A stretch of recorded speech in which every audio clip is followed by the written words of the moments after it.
Now we're live. Now we're live. Now we're live. I almost completely butchered the audio again. Okay. Well, welcome everyone. Yep. Welcome to the Lore Masters Nook. This is session 3. Character discussion. We have Nenny and Godorak here, aka Scott, aka Nenny, Josh, aka Godorak. We're going to talk to both of them about their characters, their backstories, concepts, beliefs, all that fun stuff. But before we get to that, we're going to dissect and kind of talk about the D&D trailer. Because there's a lot of Easter eggs in it. There's a lot of cool things in it. And there's a lot of things, if you haven't paid attention, you'll learn. I know there's a lot of these out there. However, I wanted to give our little flair to it because it's just cool. So Godorak, if you could please pull up the trailer.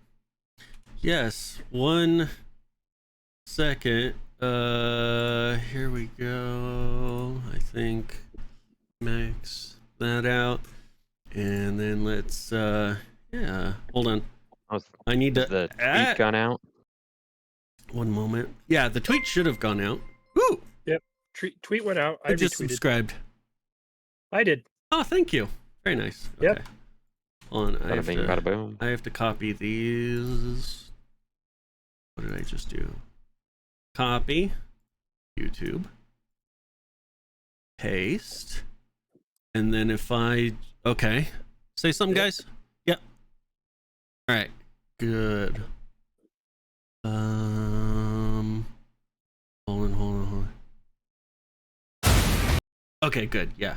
All right. So then if I go like that. Okay, cool. The transition should be there and we should be ready to go. So, this is a little bit different. Okay. I'm gonna let's just play through it once and just let it play. Let it play. And then we'll go back and dissect it. How about that? Okay. All right, That's cool. fine. All right, here we go.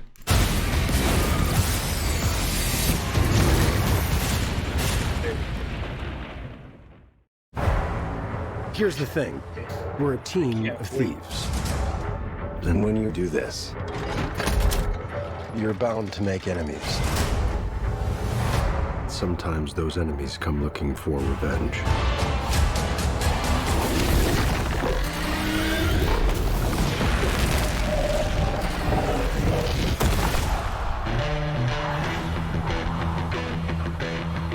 Truth be told, we helped the wrong person steal the wrong thing. We didn't mean to unleash the greatest evil the world has ever known. But we're gonna fix it. So how do we pull that off? Figure it out over a drink? Probably best. You need cool. To give us a fighting chance, we're gonna need strength. You got this, right? I know you don't. We also need courage, magic, and you.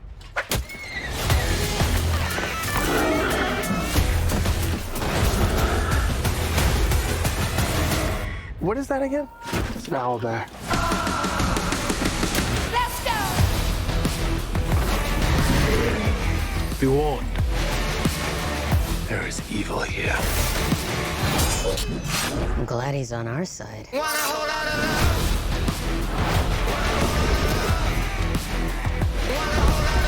This one's dangerous. But whatever happens,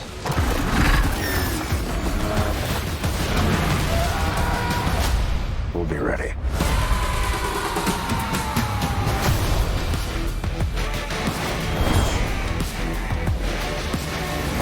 What is it exactly that you bring to this? I'm a planner. I make plans. You've already made the plan, so If the existing plan fails, I make a new plan.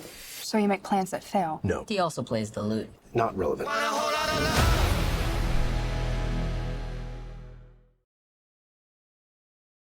Yes. Yes. Awesome. So let's rewind this bad boy. So, as this first came out, Here, hold on. Let me. yeah, Let's just. Here. All right, cool. Hold on. Let me get this screen over here. Yep. Yep. And then. All right. Okay. So, when this first came out, this was the very first piece right here. Mm-hmm. You get a displacer beast Dude. and a gelatinous cube. You don't know what else is going on, but that's what you're greeted with. Yes. That gave me goosebumps Oh. because right then and there, Scott, I don't know if you watched it, but Josh, you probably did back in 2000 when they had the piece of crap D&D movie that came out. Oh, it was bad. Don't. It was horrible, right? And there was really nothing lore there, right? This is lore. Yes. This is the realms. This is Yes. the Forgotten Realms. Oh, But we it's don't gonna know be that so yet. good. That's the cool part about Right. it. You have to kind of dig through the trailer to figure out where they're at, right? And that's the cool part. So when you start out, you're going, okay, cool, it's D&D, but what world? What plane are they on, right? Mhm. And that's kind of what you're looking at. Then So I got a question for you before we move on. Yeah. Have either of you? Oh, we might be having stream issues, but No. I'm still gonna ask the question.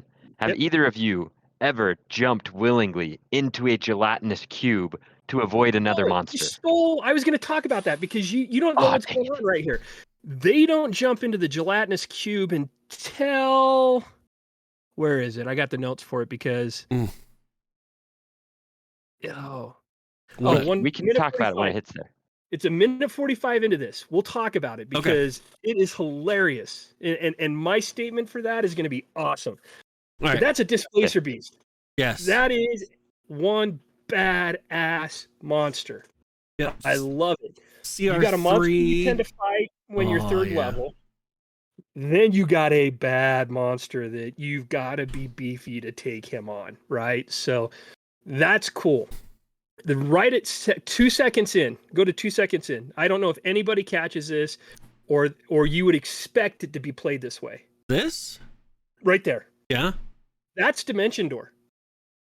Oh.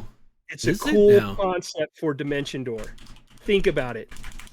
She's shifting into a realm, into another realm. She's going from the woods into a building. She's not coming in from the floor. She's not coming into the wall. She is using Dimension Door to get to where she needs to go. You teleport yourself from current location to any other spot within range. You arrive exactly the spot desired. It can be a place you can see when you can visualize, blah, such as 200 feet straight downward or upward northwest at a 45-degree angle, 300 feet. Ooh. Their concept on this, though, is the usage of a door, how she's pivoting into it. Oof. I think that's Dimension Door. That got me I think you're right. excited. I think you're right. That's I good. saw that. I got really excited for it. Then 4 seconds in. See, look at this. We're not even 5 seconds this in. guy? We're 4 seconds in. Black Dragon. No, that's Black Dragon, and I was going to talk to him about the 24-second because you get a really quick Oh, brief okay. here. Okay. This? So right here, Fireball. Right, Yep. That's not a meteor. That's not a comet. That's Fireball. What's this? That's Anti-magic? That shield. Does shield protect against fire? Oh, anyway, Yeah. we'll get into it in that spot. So that shield. Then we get to 24 seconds. So I let it play through because the stuff's kind of it's just Yeah, all music and it's kind of No. setting things up. Have you guys The music in this, by the way, So the music in this is phenomenal. Do you know Yeah, where this is? I think it's Waterdeep. No, it's not. It's not? Neverwinter. Is it Neverwinter? Okay. It is awesome. because here's the thing: when you come at it from the reverse angle, Okay. where is it? Well, here we'll just go. That It is right Neverwinter, there. though. Okay, go back, because it is now. And here's where I'm going to say it is. Why I feel it is now, because I'm going to give you props for that because I didn't put two and two together until just now when you said it. When you hit the scene of them walking in the city. Mm-hmm. If you've ever played Neverwinter Nights, the city looks just like that. Mm-hmm. Oh, you think they pulled it Just like from? that. Oh, nice. All white. It's all cream. Everything. That looks exactly like the city of Neverwinter Nights. All the stalls, the vendor stalls, all of that. That's Neverwinter Nights. So Do I have boom. an image of the city of Neverwinter? Yeah. You probably have it somewhere. I mean, if you just go on Google Images, Yeah. yeah. Yeah, so that's the thing. You look at it and you start seeing these little tiny Easter eggs that wizards have brought in from all the different aspects of what they've done to create the world. So all of a sudden, we're starting to get inklings that we now know we're in Faerun, the realms. I would, yeah, and here we go. Here's what I was looking for. So on the Forgotten Realms wiki page, there is, or there should be, somewhere in here, there is a map view. Here we go. Here it is. Yep. Yeah.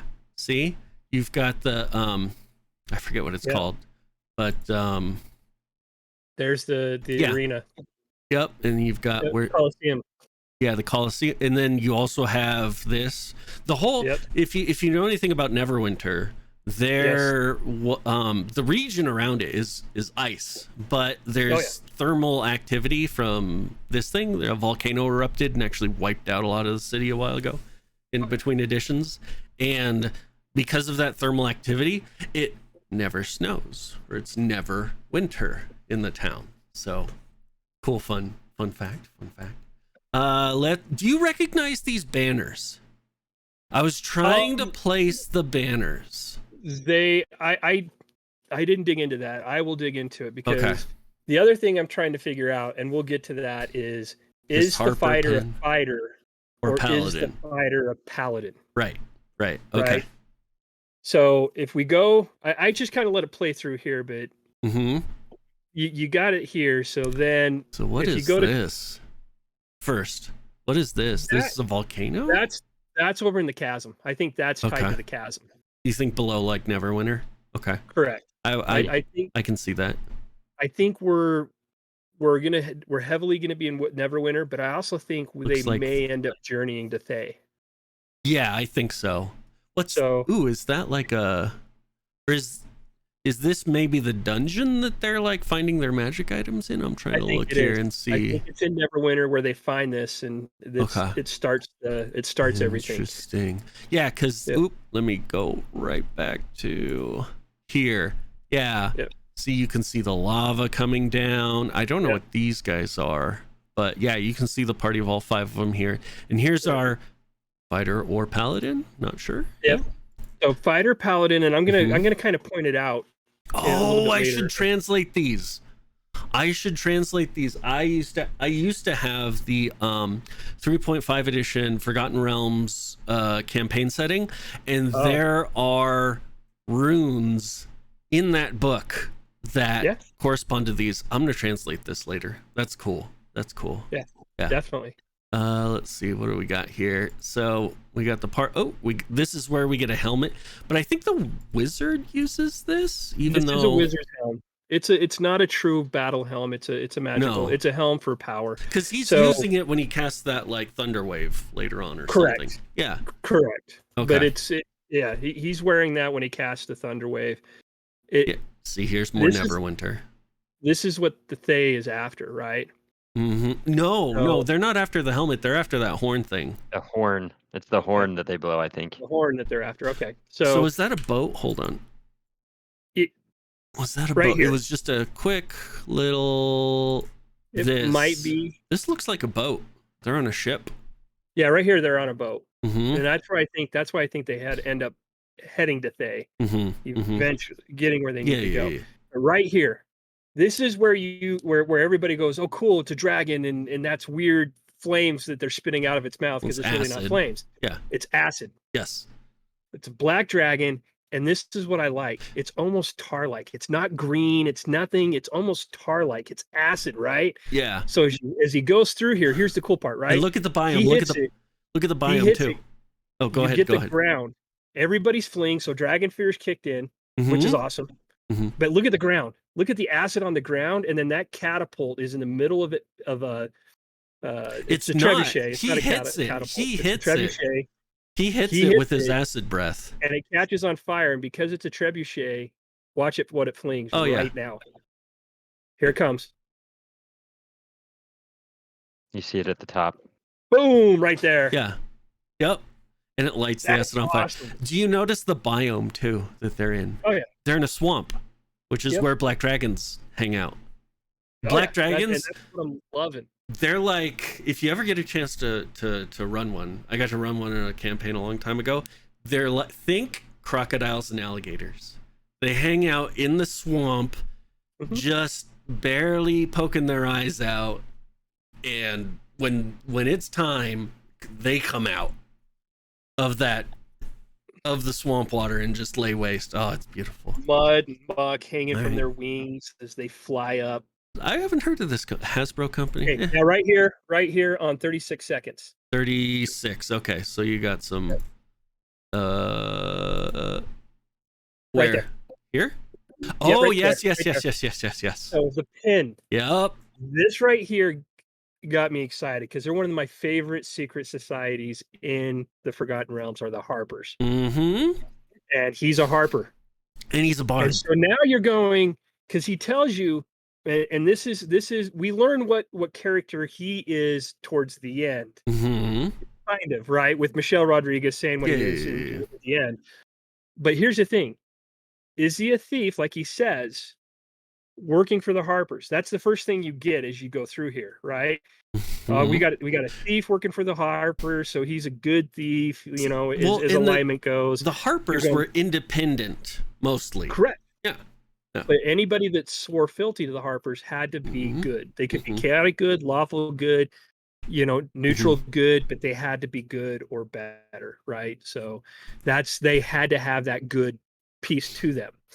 So you've got that, and that before any of the other stuff. So if you didn't know what Neverwinter was, you didn't know anything else of the views of what we just witnessed. That pin right there gives it away 100% that we are in Faerun and we are in the Forgotten Realms. Yep. Right. So right 100% there, baby. done. We now know we are in the Forgotten Realms, which then makes me super giddy because the only other realm I would love to see played on the big screen is Kryn. Right. So we've got this. We're in the Forgotten Realms. I don't think Kender would be able to survive on the big screen because people would hate them really bad. And I think would be amazing. So why would people hate now Kender? a lot of people hate Kender. Here's the other thing about Harpers. If you know the Forgotten Realms campaign setting, these names all mean something. Like this is Ed Greenwood right here, the creator of the realms. That's his baby, Elminster. I mean, this guy. Oh yeah. You ever get a chance, check out his 3rd edition stats. They're ridiculous. Ed Greenwood's series, Scott, if you get a chance to read it. It's tough to find his books, but it will bring you up to history on the Forgotten Realms big time. And there is a concept I use heavily that you guys don't realize that I got from Greenwood. In this session, in this campaign, back when we did with Sarah, all that stuff, there are pieces of what I do in the campaign that comes from a couple of the books that Greenwood did. So I just wanted to leave that here. So at 42 seconds in now. I would love to see a cameo from him. That would be so dope. Anyways. It would. All right. What are we looking for next? 42 seconds in. This thing? Yep. Right. The horn or a little farther? The horn is farther. I'm trying to figure out what the horn is. Is it for me, it's a horn that's like really big bad evil. Oh, so yeah. Yeah, him. Here we go. That guy right there. Yep. That is Zast Tam. Yes. He is yes. badass. So how do you know it's Zast Tam? I will show you. As we go to his face, there's two ways you know. Right here, you kind of don't realize it's Zast Tam, but play through this. How do you do? Oh, okay, yeah. Play through this, and then go to 45 seconds. Right there. See the tattoos? Yeah, and the tattoos. Yep. And his face. How do you spell Zast Tam? T. No, it's ZSZASS, and then TAM. Wait, what is it? SZASS. There it is. There it is. There it is. Laugh. This bad boy right here. That guy right there. Yep. So he's bony of necromancy.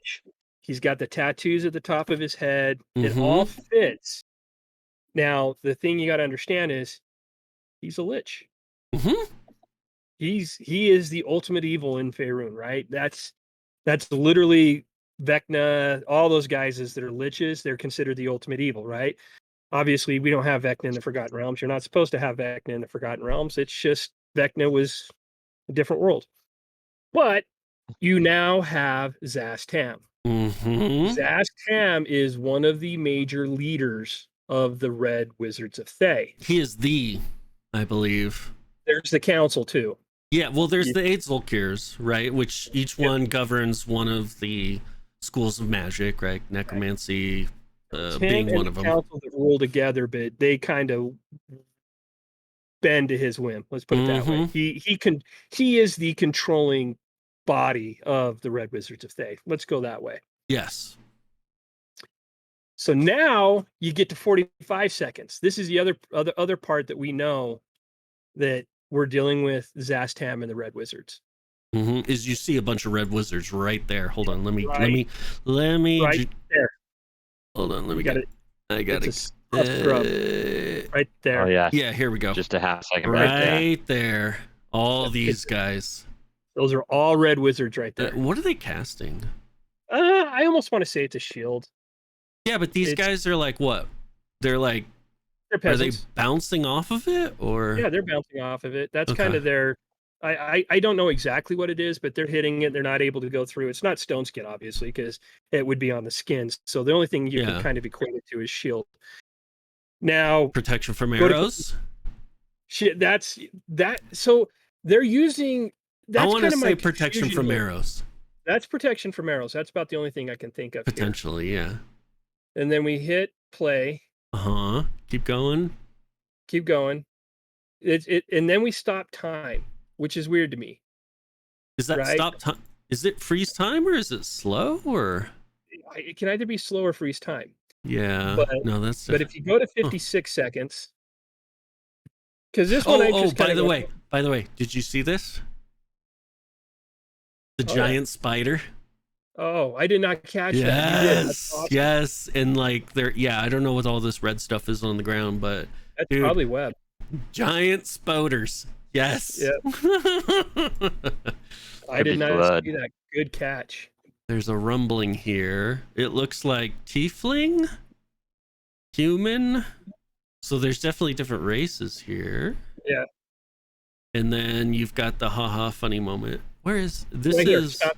Yeah. Go to 56 seconds. Okay. As he turns and walks away, this is where you know that Pine's character is not a thief, but he's a bard. Because of the loot. He's got his loot. Yep. And that's his loot carrier or whatever, right? Yep. So he's got his loot in his hand with the loot bag. So that is when you go, okay, he's not the thief. He's actually a bard. Now, the question that I have, because you do not see him do this throughout here, right? Mm-hmm. I think he's a 3.5. He's a 3. I think a lot of this was built and predicated on the foundation of 3.5 instead of 5. And we'll talk about that more where there's the big uproar in the community right now, right? We're gonna dig into that. Mm-hmm. And the reason I think it's 3.5 versus 5 is the bard in 5. Bards are magical. In 3.5, bards do use some magic, but nothing like they do in 5. They are more fighters that can do magic than magic guys that do fighting, right? And that's kind of 5e kind of tweaked them a little bit, unless you did choose a different college, like the College of the Sword or stuff like that, and it changes it up a little bit. So the colleges allow you to do stuff. So I think of this as like Pine, and this is really based off of 3.5 more than 5, which might upset people. I don't care. It's awesome. It's cool. It's still D&D, and it's still done well. Now, going back to that spell, could that spell that the wizards were doing be Wall of Force? Would that be a potential? It could definitely be Wall of Force. No, it'd be bigger. That's what I would think. It'd be a lot bigger. It'd be one casting a big old Wall of Force, yeah. So these next two scenes are really quick. They're traveling throughout Faerun. So this is the Great Glacier, by the way, up this north. Is the Great Glacier, right outside of Neverwinter, right? It's not Icewind Dale. It's too. So here, let me pull up a map because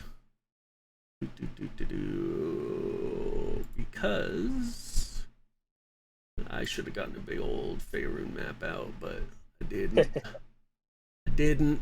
Let's go images, tools. Sorry. Keep talking, guys. Keep talking. No worries. Give me a second. I'm gonna get it. Yeah. So Den, you were gonna say that it can't be. Go ahead and finish that thought. I don't think it can be close to Icewind Dale. It's because you would see more unless this is far enough away that it's pre Icewind Dale. But I don't think they hit Icewind Dale on this one. I really don't.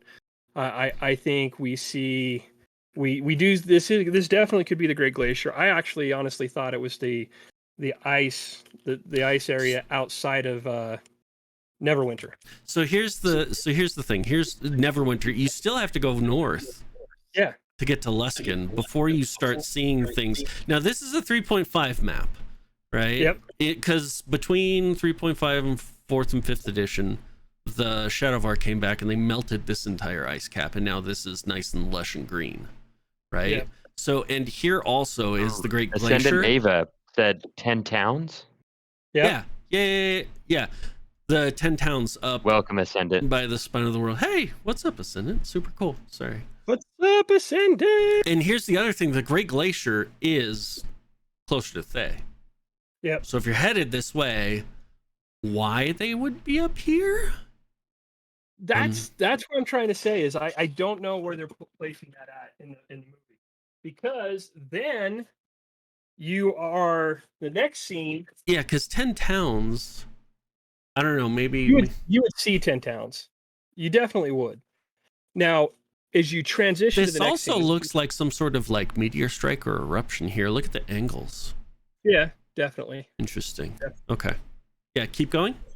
So yeah, keep going, because then you transition to another spot in the world. Mm-hmm.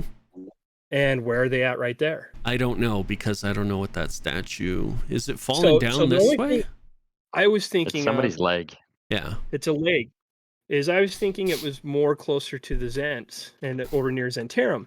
But then that's just me being hopeful, right? Because I like the Zents as bad guys, and that's be a fun add-on into this. So it's now, where are we? Where do they go? It excites me even more, because just like playing the game, they're opening the world up, right? Yes. So now we know the face of it right there at the bottom of the screen. Yeah, no, that's the body. That is the body of whatever. Yeah, giant no, this like is right, a dwarf. right above the words. Look, this It's is a dwarf. That's what it looks like. Tilt your head to the right. Tilt your head to the right. Yeah. You can see his eyeball right here and his nose. I This do is see a that. dwarf. Weird. You know, I wonder, could they be in Mithril Hall or Citadel be. Felbar or somewhere up by around there? Yeah. They definitely could be. Good catch there, Scott. So Nice. again, this opens the world up for multiple movies if this does well, right? If this is a home run, you could do so much with this in so many areas and make it just like a session. Critical Role better hype the crap out of this. Like, So we've got that. Now, if we go to a minute 4. okay. They're in chains here, by the way. They're bound. I don't know. Yeah. Just FYI. Yeah, right here, though, as you get through here. What, she her picks up a axe? battle axe. Look at that. I think so. know she pulls it out of lava, Uh-huh. but that axe is 100% intact. Oh, yeah. That's a magical battle axe. That's a dope. This is like, yes, Yeah. 100%. Yes. Sweet shot. It's a sweet shot. I love that shot. But then this is where all know. okay, she gets excited. She grabs a battle axe. We're like, okay, she's a normal fighter until hit play. Right there. The suplex? This right here, when she goes into barbarian rage. Yes. Yeah, when she She's just just like, lifts somebody way outside her weight class. Oh, yeah. oh, yeah. So, Okay, now pause it here. oh, on him?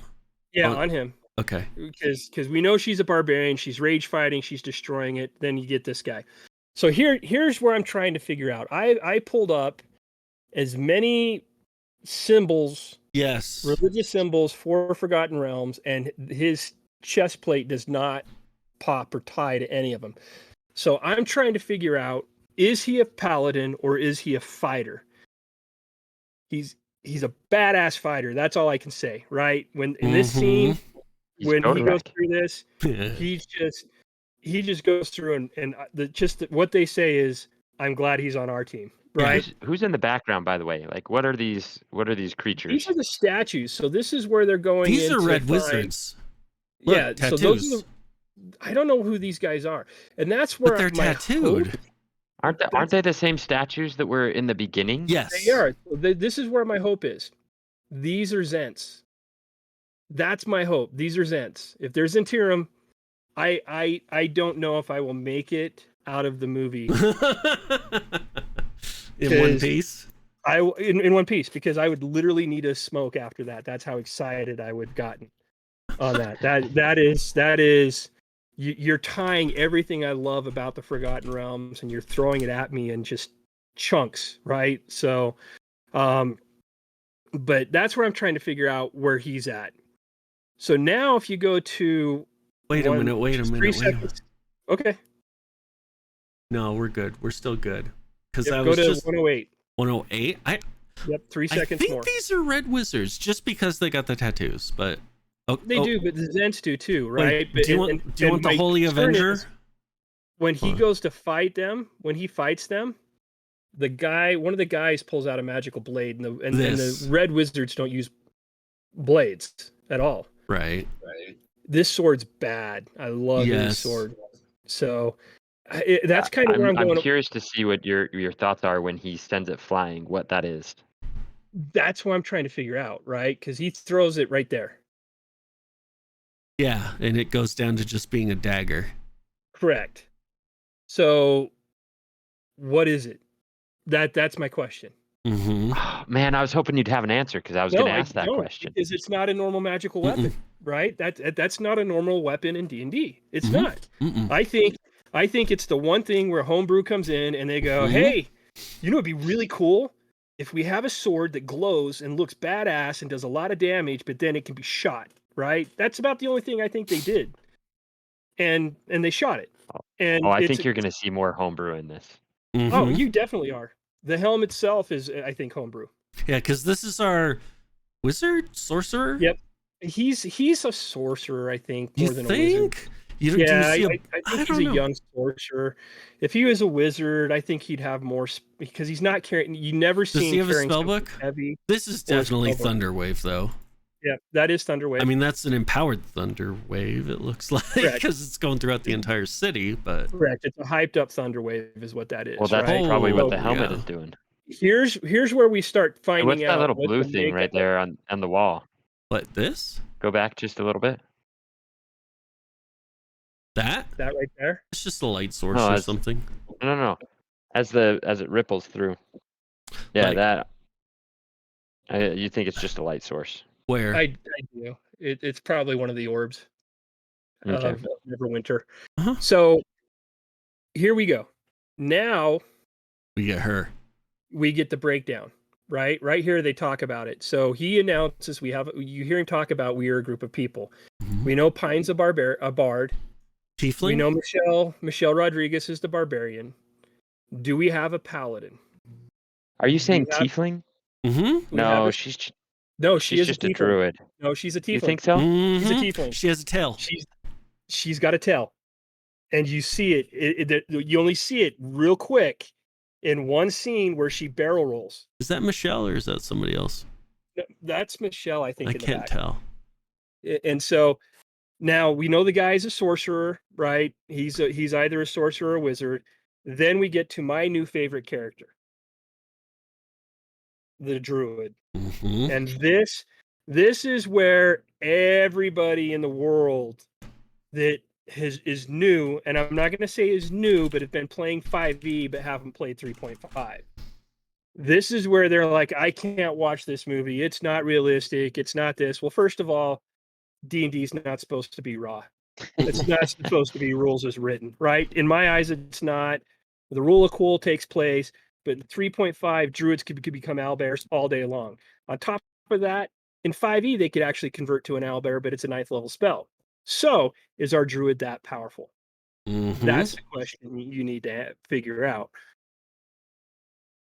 I think she's a 3 point. I think the entire basis of this is 3.5. 3.5.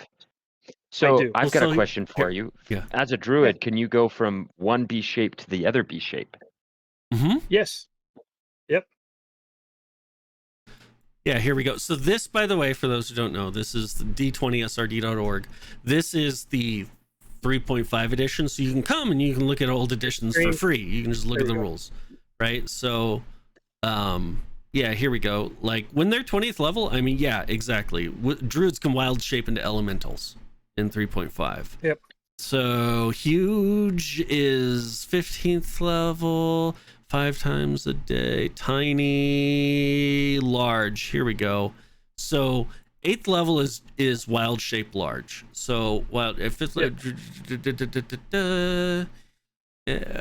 form chosen must be that of an animal the druid is familiar with. Druid loses their ability to speak with blah blah blah blah blah. And you gotta understand, an owlbear isn't an animal; it's construed as a beast in D&D, right. Both 3.5 and 5.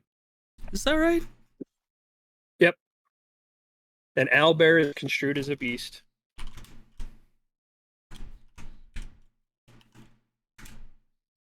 Monsters. LMNO HIJK owl bear. Boom. Fact, in 5e wait. and beyond, they're listed as magical beast.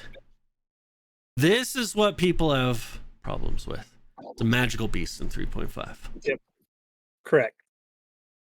And it's monstrosity in 5e. So all of a sudden you've got, they can't do that. They can't do that. Yeah, Guess what? It's the rule of cool. Doesn't matter. Druid can do it. Game over. Done. What's the CR rating on an owlbear? I will tell you guys this right now. If Theron gets high enough level, you guys are almost there. If he gets high enough level, I will allow his ass to shape change into an owlbear. I got no problem with that. I don't. Because you're weakened compared to where you're at right now. Owlbear only has 59 hit points. It's got an armor class of 13. He, it's cool. 2 attacks, +7. Do D10 +5. That's his bite. Claws are +7. 2d8 +5. So he can do some damage, but he's still weaker in that form than he is in his normal form, calling spike and slinging fire. Right. So that's kind of where I'm going. Cool. She's cool. They allow the rule of cool. Please don't beat them up. Go along for the ride and have fun. Right. That's kind of where I'm at with this one. Now back to the trailer, so we can get through our dissection and talk to Nenny and Godorak. Right. Wonked on that guy. I told you we may not get through Nenny and Godorak tonight. So what are she those starts tattoos? wiping the worlds here. We get to minute 42. So 135, he fights again. I love this. What is she again? That's an owlbear. That's one of my favorite statements right there. We play through this. Is that a spell book? He still has not had a spell book. Is that it right there? It could be. If it is, he's a wizard. I'd like to see it to determine is he a wizard or is he a sorcerer. I'm gonna call him a pouch. Wait a minute. What's up with? No, that's a normal hand. Okay, I wasn't sure if that was like a wear something. Yeah. I'm waiting to see her tell. It was right there. Oh yeah. No, you won't see her tell until. Yeah. No, not there. There's another scene in here. So keep playing. This is like the statue in Neverwinter. There it is. Here's her tail. Yeah. Yeah. So she'll roll right here as the statue comes alive. Yep. Tail. Right there, you see it. Tail. That's one of them. And there's another scene in here in their arena, I think it is. And look what she's doing. She's going after like artwork. This is somewhere. I 100% think that's a cool play on Dimension. I really do. What's this? They're dropping down here into a cavern. So I don't know where they're at here. They're probably heading into the Shadowfell. Or no, excuse me. No. Underdark. Because this is not. This looks like a dwarven city. This could be a dwarven city. It doesn't look like Drow. It does not look like Drow. It does not look like Drow to me. And with all these lights and stuff like that, this totally looks like, and see the flames here. Yep. Yeah, this looks like, This has got to be, yeah, Citadel Abdar, Citadel Felbar, Mithril Hall. It's probably Mithril Hall. Probably Mithril I would Hall. like it to be Mithril Hall, but Be who secret. knows? Yeah. This one. So as he starts fighting here, again, this is where I'm trying to figure out: is he a paladin? Mhm. And there's another scene, cool scene, right here. I think this, as you say, they may be Wizards of Thay with the tattoos and the look. But he's Wait, got is that a a- flaming sword. hold on. Is that a dragon wing? Could they be Cult of the Dragon? They could be. They could also be Cult of the Dragon. Yep. I don't see any Z's anywhere. Now so we're they're not we're Zeds. back I'd to love that. them to be Zeds. Yeah, now we're back to this scene where he's just Yep. laying waste. I want a good shot of one of her tattoos because I want to see if she's an Uthgard barbarian. I think she is. I think she is an Uthgard. So this was a cool scene. They're talking about. Wait, I'm glad he's right on our there. team. Right there, Yep. forehead. What's that? That's Mistra, Yeah. isn't it? Yeah. Yes. Yes, it is. He's a paladin. I think so. Hold on. Hold on. Holy symbols of Faerun.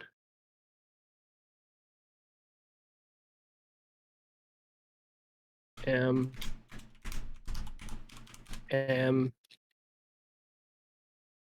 Okay, there we go. No. Darn it.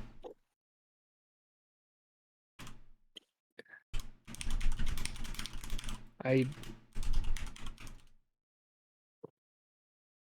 Well, hold all on. right, we're gonna figure this out. Is anybody talking in the chat?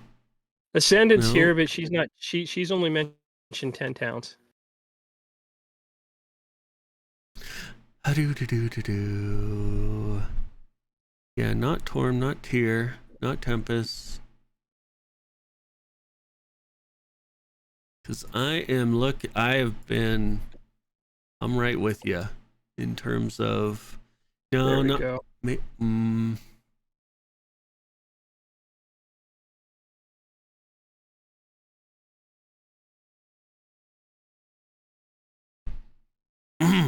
That's so tough. Yeah, it's tough to see, but I've seen the symbol before now that I've seen it. Right? So I know. We'll find it. It's not Umberly. No.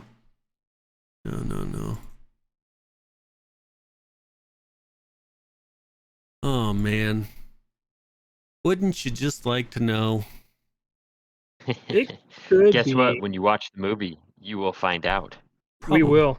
Yeah. But this is so much fun. Yeah. All right. So All right. that's that. We're almost done. Right? There's about 4 more spots here that Ooh, lightning bolt. Did you see that? I just noticed this for the first time. What's that? Right. Oh, yeah, her lightning bolt. I didn't notice that before. It's either that or shocking grasp, one of the two. Well, then you hit fireball. Then you get the fireball with the shield spell. Yeah, which we already saw. Here Did you I go. There it is. There she is. Ooh, that could that's got to be lightning bolt, unless she's gonna touch somebody. See, I don't know. Yeah. That's lightning bolt, but it's too thin in my eyes. But who knows? Now he's, by the way, so you know, Ascendant says go back to the shot of them picking up that helmet. Okay. That's all the way at the very beginning. Like way back? Hold on. Yeah, Ascendant. Do you mean right at the beginning? Like here? Yeah, when he picks up the helmet. Right there. Yeah. Yeah, you might see his forehead better here. I think is what she's going with. Oh. You'd My see head's it in the way. Still. Oh, I see what you're saying. Do you see it? Right there. What is that? Oh, I know what that is. What is it? Good What call, is it? Ascendant. There it is. It is. Oh, come on.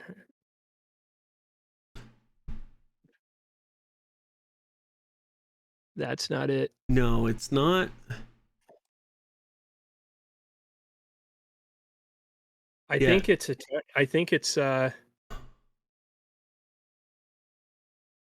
Like, because it's not Lords of Waterdeep, it's not Harper's, it's not the Emerald Enclave, it's not. I don't think it's the Order of the Gauntlet. No, I think it's one of Tempest's sigils. You think so? Yeah, I'm gonna double check. I know what it looks like now, and I'll find it because I know that symbol. I know that symbol. I just can't remember it right now, and Right. it's gonna bug Yep. the ever living heck out of me until we do. Yep. So, all right. So let's go all the way back now, all the way to 142. We get Minute 42. This is cool. Oh, this? Yeah, keep going. The Mimic? Right, yeah, right there. As soon as I saw that, I got goosebumps twice in this. One with the Displacer Beast, number 2 with the Mimic. Well, and Because I love watching it transform from the treasure into the Mimic. it was my favorite because it's like and they're in a maze. What's this thing? I don't even know what that they're is. They're in the Coliseum. Yeah. Hugh Grant's character, Lord Neverwinter, is who he is, by the way. Really? And what's this amulet? Yep. So he's created he's got the maze, right? And this is where he's putting these people through the maze. And so 142 is the Mimic. Then we get to 145. So just hit play right here and just run it to about minute 45. Keep going. This? Right. Oh, right look at past- that. Look at that. Right in the Right bottom here. there. Yeah. Again, There's I will say there's this a again. corpse in there. How the hell? How scared do you have to be of a Displacer Beast to dive into a gelatinous cube that you know has a dead body inside of it? How scared are you of that creature? That tells you how bad that beast is, right? Just favorite thing right there is they dive willingly, head first Into a gelatinous cube. into a gelatinous cube. Oh, so good. Then right there, go back. That's another one that got me up giddy. What, this? No, hit play. Right. More? Right. Yeah. You're right there. Magic missile. Oh, okay. Yeah, you see Yeah, the tail a that lot. is it. There's That's the tiefling with the barrel roll with totally the it. tail. Here's your red wizard. Yep, and there's your red There's wizard. your owl and bear. Red wizard is doing Misty Step right here. Oh, nice. So watch her. Owlbear comes. Yep. What does she do? Misty Step up there. Misty Step right there. Red dragon? Right up there. And then we go into a red dragon. Big That's the only fat thing- red dragon. It is a very big fat red dragon. And I didn't have more other than we have the Thor attack pose right here as they take on, as the paladin takes on Jumps the red in the dragon. air. Yep. I love that he just leaves the other guy as bait. Like, I'm going to let you go. You're going into the dragon's mouth, and I'm jumping up, and I'm going to hit this thing. Yep. I'm gonna So get some humor here. I don't think. Oh, right here's the humor. So, and this is where you officially know that if you didn't pick it up in the cues throughout the trailer, that Look Chris at the Bard those. character is a Look bard. at those tats, and she's got a freaking Yep. battle axe right there. Hold on, I Yep. wanna Uthgar. Well, and you look at her garb there. It screams barbarian. Yeah. The leather with the the fur on the side. Anyway, Yep. that the Yeah. magical axe. I think that's a magical axe. I don't think it's the that- same one. No, this is a different one. I Back think looks it might different. be the same one, but it's when she pulled it out of lava. So I think there was some jumping around in the trailer. Obviously, we know there is. So But here, Here's how it goes. do any of these look like something she's got going on here? I Is can't she? Could that be She's probably Red got Tiger, some of them, yeah. Snowcat, Grey Wolf? Hold on. Sky Pony.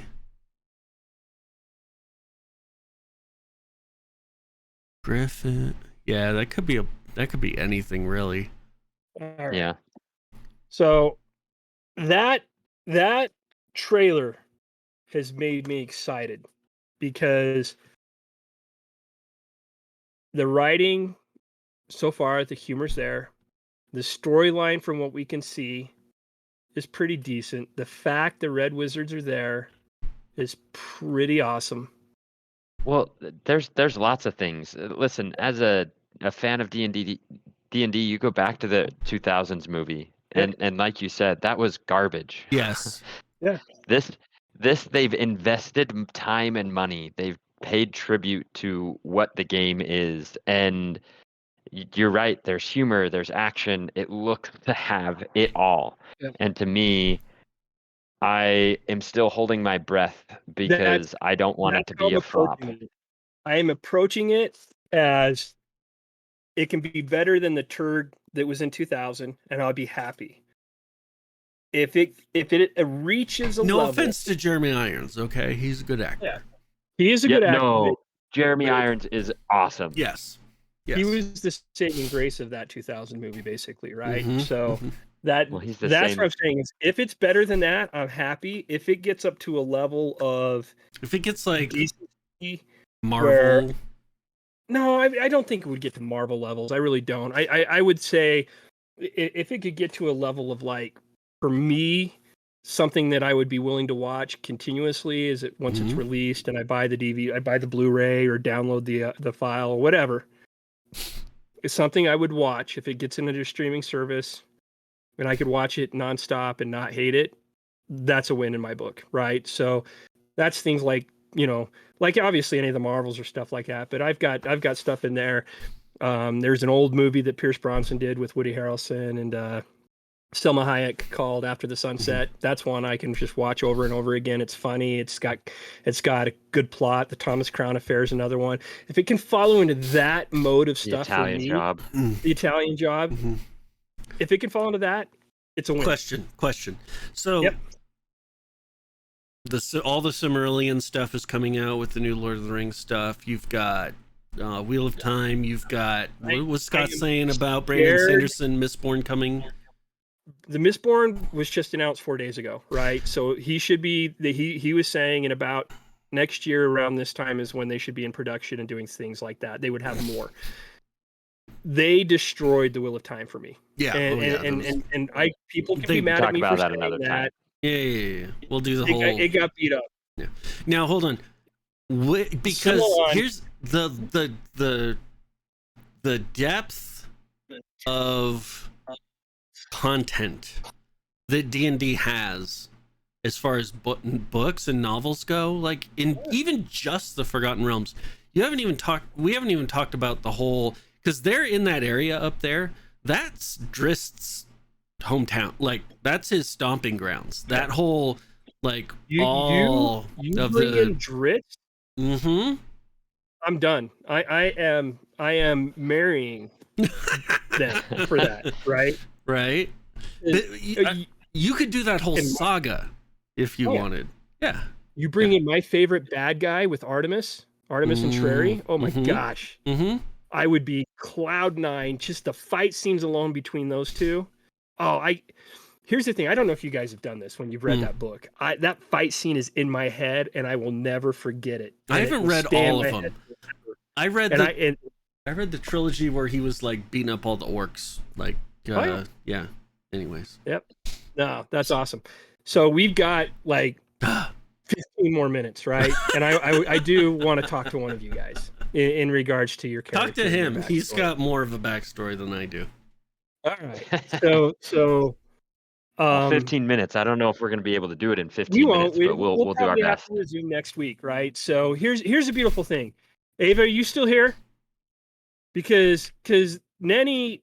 Yep, she's still here. Thing for me is Nenny is one of my favorites in the campaign, right? When we sat and talked and worked out Nenny and started doing stuff that way, and kind of how you're, because first of all, Scott, Nenny was completely random, correct? Yeah, I'll jump into it a little bit because I think I know where you're going because we were talking about Nenny. So I unlike these guys, I am newer to D&D. I've been interested in playing for years and just never had the chance or opportunity.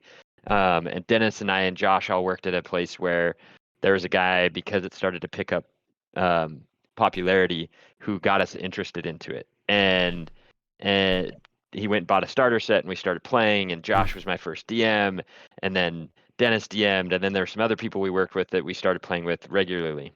So I've been going through and trying to play a different character every session that we're doing, and I'm trying to stay true to the character. And at first I was trying to build them, and it got to the point, I've only been playing for a few years now, but it got to the point where I'm like, I like D&D for the chance, the probability that's comes into play when you roll dice. And so when Dennis said we were going to do something here, I was like, all right, I'm going to just go fun, and I'm going to roll completely random. I'm going to decide, here's how many classes, here's how many races there are. I'm going to roll completely random to figure out. And I actually made 2 or 3 characters. And of those 2 or 3 characters, I started a backstory. And Nenny wasn't my favorite at first, because the way I rolled and the way things fell, like his charisma was super low. And so I went to Dennis, and I'm like, Dennis, I don't know how to do this. Like, I think this character will be a fun one to go with, but like I just don't know how to play his low charisma. And Dennis brought out this brilliant idea, and I'll let him kind of talk about it, and brought it up, and I actually had to go and watch a movie so I could kind of get an idea of where he was going with it. Yep. So a low charisma score isn't necessarily looks, right? It's a way to have Force your of character personality. offensiveness, that kind of aspect there. And as we started talking about the backstory, it got to me that, like, wouldn't it be cool if Nenny was a lot like Mad Dog Murdoch from the A-Team? Genius, amazing guy, awesome character, perfectly sane 90% of the time, but you know he's crazy when he goes crazy, right? So 10% of the time, Murdoch is crazy, but you know he's crazy. So that was kind of in my head. And we know that in the A-Team, it was the stress of combat that caused his craziness. And that's why he was in a military medical hospital. So we had to come up with the concept of why is Nenny crazy? Yeah. So and then the cool thing is you had this little sandbox we were working in, where Yeah. you'd created this island, or this world. Yep. And our session 0, Dennis is kind of talking about the history. He'd sent us stuff, and as we're going through here and talking about where the different races live, and if you go back and watch the Lore Masters Nook, he kind of highlights that. Scott, do you mind if I one of the pop up things- Nenny's character sheet on the screen? Yeah. Yeah. Is that cool? That's fine. Okay. I got no problem with that. Yeah. And so while you're doing that, I'll just kind of talk through this. We were looking at the history of the halflings as it popped up in this world that we had, and there were a couple of consistent themes of what was happening. There was definitely some mobsters going on there, and that was a big part of the halfling history. And they talked about the rulers there and how they'd been there forever. But then Den and I kind of stumbled across a famous place amongst where the halflings are, and it's this mystic sanitarium where everybody sends their crazy, extremely powerful, crazy people to this mystic sanitarium, because it's just this place where you send them. And so as we were reading about it, we're like, that's it. Somehow Nenny gets sent there, and he's just a little crazy. And so then we're, again, anybody who's newer to this, and you try and create a character that you can really get behind, or create a backstory, it doesn't have to be all you. You can work with other people to do it. So Dennis and I threw multiple ideas at each other, and I'd start writing stuff up. If you look in like my extras and under my notes, it's not super organized, but I started to copy some of the stuff about the Mystic Sanitarium in there, and then I just started to write things and create this backstory of Nenny, who's this simple farmer, because he's a halfling, right? Like, he's not doing anything crazy. He comes from a family, and there's something traumatic that happens in his life, something that sends him there. And as Dennis and I were talking about it, we figured that it had to do something with with the mob, and they were sending him there. So I'll jump into his backstory. If you guys have questions, you can ask. But Nenny was on a farm with his family. He had a dad. He had an older brother, dad, mom, older brother, and a younger sister. And we can always flush more of this out. Den's actually writing a book about these guys, and so some of it's in there. Yeah. But essentially, Nenny's dad does something to piss some wrong people off, and Correct. those people come to attack Nenny's farm in the night. Nenny's a young halfling, and he's terrified, absolutely horrified about what's happening. And his dad sends him, his brother, and his little sister inside as there are people out fighting, trying to protect the farm. Well, his older brother actually sends Nenny and Rosa, his younger sister, puts Nenny in charge and says, "Go protect her." So Nenny grabs the sword off of the wall, his dad's old rusty sword, and he and his sister Rosa end up in an office, his dad's office, and he's trying to hide, and he can hear battle happening around him. He can hear fighting, and he can hear struggling, and he is just on, like, if there's no rope that's been tighter than Nenny was wound at this moment.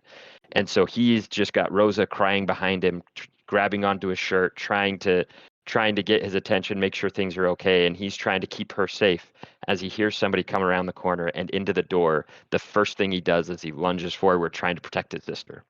And he doesn't notice it because it's dark and it's damp. But he stabs his own brother through the chest and he kills his brother. And he can see in his brother's eyes in that moment as he dies what happened. And his brother recognizes that he killed him.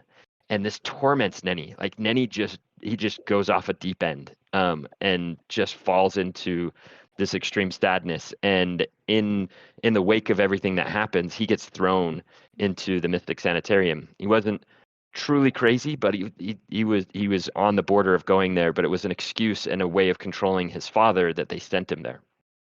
So Nenny's there, and he is there for a long time. Sorry, go ahead, Den. 50 years he's there. Yeah. So he's sent there as a 20-year-old halfling, like young, right? So he's 70 right now. So he's 50 years he sits in a sanitarium. But so how are you going to learn to be a monk in a sanitarium, right? And that was the coolest concept I think we both came up with here was what I love your name. You gave him the name, and that's Bimbart, right? And so I fleshed this out a little bit more in the book, right? And so Bimbart's the monk that trains you, and you gave him crap when you got there, and he just kind of ignored you, and that pissed you off even more. And then you got into his face, and that's where he put you down a few notches, and you go, okay, this is a little bit different. And so you started learning from a crazy monk, but he's the most sanest person you have ever met. Right? Yeah, and Bimbart, just so everyone like this goes back to when we were first talking about it. Yeah. Nenny's backstory was that it's an inheritor. So if anybody's played D&D, there's lots of options that you can do that are drop downs for backstory to give you kind of a starting point. And Nenny's was inheritor, and one of the options it has is like a tattoo or something that you receive. And Dennis and I were talking about this, and as we started talking, Dennis, like, you can see the lights go on in his eyes. He's like, wait, a tattoo. Tattoos could be magical. And that's where, and correct me if I'm wrong here, Dennis, that's where the whole idea of all magic coming through tattoos came from, was initially that conversation. Right. It was 100% from there is I like, and I explain this in Lore Masters Nook as we talk about the world, I like unique magic concepts, right? Like, one of my favorite games or RPGs is Earth Dawn, and it's blood magic. Like, you get weaker the more magic you use because it takes blood. And if you don't want your blood, you've got to sacrifice somebody else. Wheel of Time, Aes Sedai, magic drives men crazy, even though they're the most powerful with it and the women can control it. I love unique concepts of magic. In my favorite world, Feist, you got the greater path and the lesser path, right? So that's stuff that I love. And so when you threw that out there, I went, boom, thought, concept, let's go this route. And it's actually flourished. Everybody's bought into it. All you guys, I love Theron because when Theron levels up, he goes into detail. And when he goes into detail and I get him tattooed in the game, that is when I can yank so much out of Dave. Mhm. I can pull so much out of Dave as he's getting his tattoo done. Because Dave's And I one of don't our have to newer say players much. too, right? Yeah, Dave's only been playing for 2 years as well. Mm-hmm. And so there's like, it's awesome to see him blossom and grow as he has been. And part of it is the tattoos. And so it's been a unique thing. So this tattoo was awesome. That whole concept of the inheritor and going with the tattoo, just it's changed the world, changed how we do things, and it's cool. And again, anybody who is new to D&D, like this is what I've fallen in love with D&D. Yeah, you get to be this character and you get to be badass and you get to hit things hard or throw fireballs or, jump into gelatinous cubes because something really bad is coming after you. Whatever it is. But what I've gotten with this group and has been super fun is we are telling a story and we are telling a story together. It's not Dennis telling the story. It's not us doing the story and him just kind of like it is a combined effort Mhm. where we are all having ideas and feeding off of each other. And to me, that is the beauty of D&D. And that's why I really like the group we have in Order of the Dice is they all have unique ideas and they bring them. When you do the back, I am so curious to when we can get Golly back here and have Sean talk about how Golly was created because he is a character that I love, and I know Nenny and him they butt heads and everything, and I love that, and I love Stimbeer and how Oh many yeah, the butt heads. banter. But like, yeah, it just telling the story together is so much fun. So, anyways, going back into Nenny, so we decided an inheritor, he had to get this tattoo, and that's where that whole idea came from. And so, Bimbart has this tattoo now. The whole idea of an inheritor is it's something that usually people seek after. So it couldn't just be a tattoo that makes somebody magical. It had to be a tattoo that was better or different or special in some way compared to the way that Dennis has decided to do magic.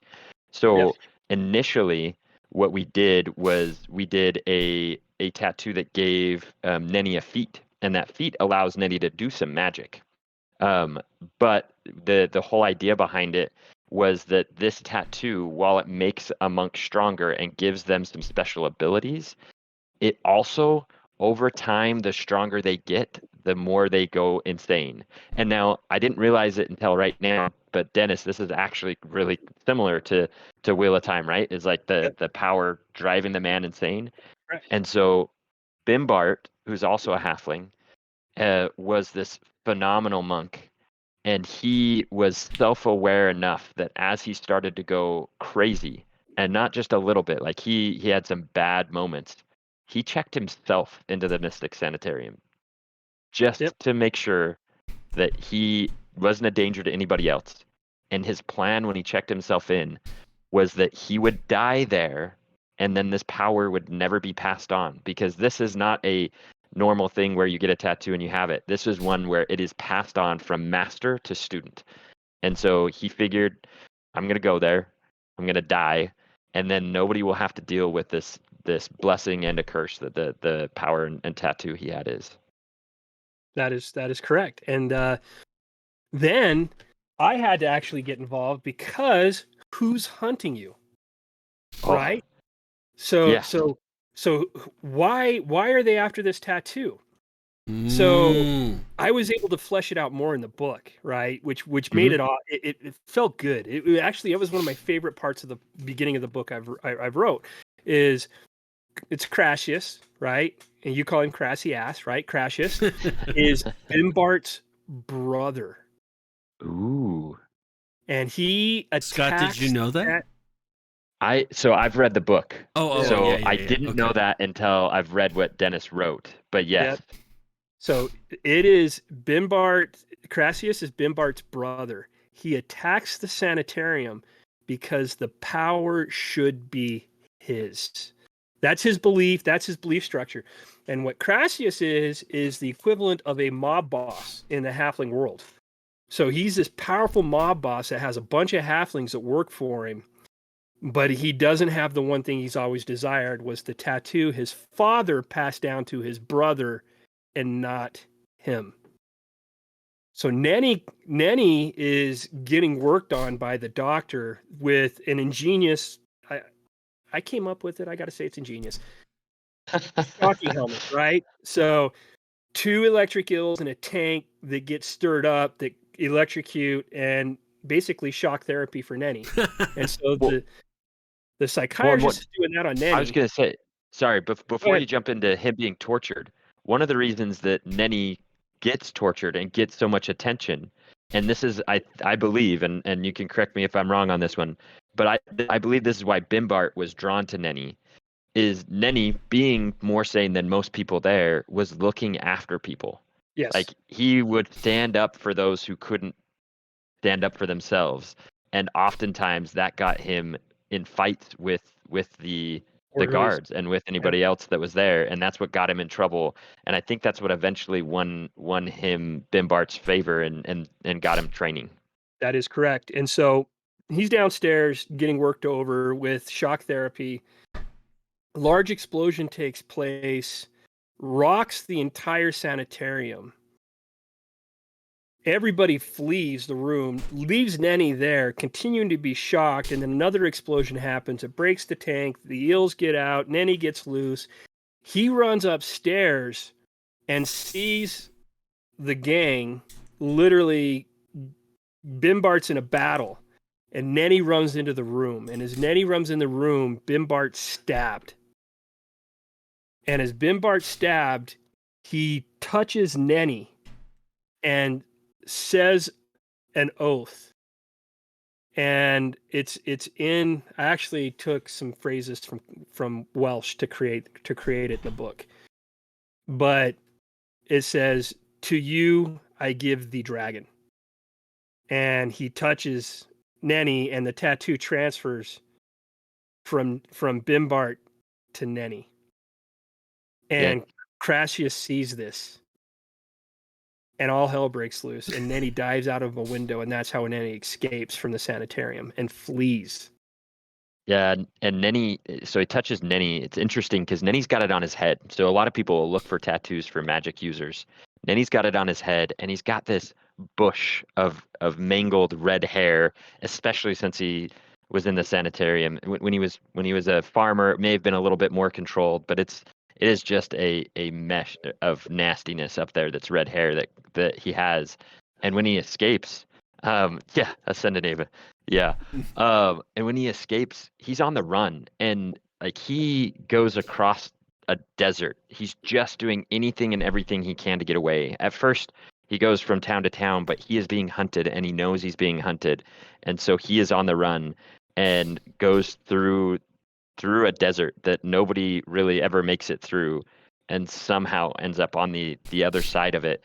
And there'll be more story to go with that. But go ahead, Dan. Yeah.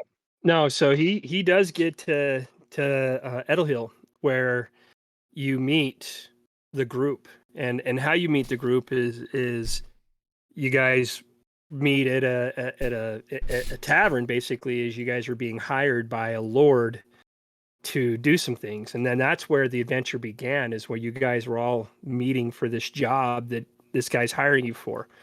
But Yeah. Nenny, the reason Nenny started out as my favorite character, and he still is my favorite character, you got to understand that I do have a favorite, and it is Nenny.